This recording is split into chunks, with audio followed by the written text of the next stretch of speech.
Hey everyone, I wanted to go over a very important concept to sort of preface the entire course. If you think about this concept and many of the different facets, different subject areas that we'll be approaching, some things will make a little bit more sense. It's the self-fulfilling prophecy. Perhaps you've heard of it before. We're going to talk about it quite a bit. It can be applied in a number of different ways. So first, let's explore the self-fulfilling prophecy. We're going to read an article called The Saints and the Roughnecks by William Chambliss. Later in the semester, you'll really be able to connect this idea to that particular article. For the time being, I'm just going to give you a basic outline. In any given social context, we tend to live up to the expectations of those around us, all those other social actors. As we'll see when discussing occupations, there's a long history of social reproduction. For instance, the children of police officers and firefighters are more likely to hold the same positions as their parents. This is largely due to the resources at their disposal that give them the ability to earn such credentials and have some of those social connections that will help them get that job also. We also have to consider the expectations family members have for their children. If it's a foregone conclusion that I'm going to be a doctor, a lawyer, a police officer, or whatever, then I'm more likely to fall in line with those expectations. The key here is the degree to which we internalize what others think and say about who we are and who we should be. Let me give you a personal example that may help you shed some light on the self-fulfilling prophecy. My elementary school, like countless others, had a gifted and talented program. In this program, about 20 students would be placed in a certain room at least once a week. They would do higher order lessons like learning Greek, creating special topographical maps of the world, something along those lines.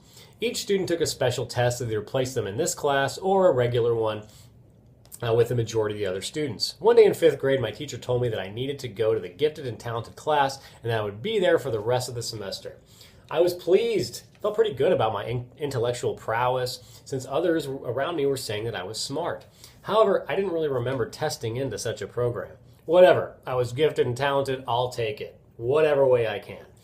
Well, the first day of the GT class, we were discussing palindromes. These are words that are spelled the same forward and backward. Examples include mom, dad, level.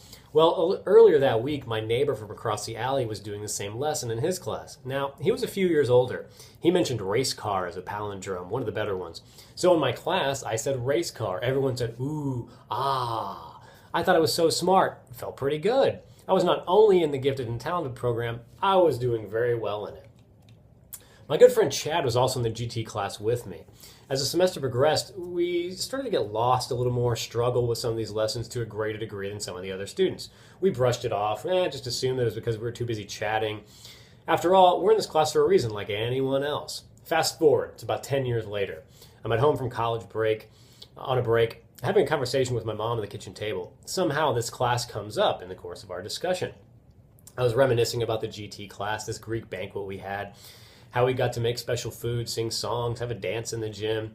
My mom started laughing, and a big smile on her face, and she said, John, you know you weren't supposed to be in that class, right? I stepped back and said, what do you mean? She said, well, according to state law, there has to be a certain number of students to make each one of these gifted and talented classes run. Much like any college, they have to have a certain number of students where they say, well, we're not going to run the class when we get these. They got to make their money. So it turns out, Mom told me and Chad's mom volunteered you and him to be in that class, even though technically you weren't supposed to be in there. We made the last 2 people they needed for that class to run. So I was shocking at first, but I thought, am I not actually smart? Then I began thinking about my educational path.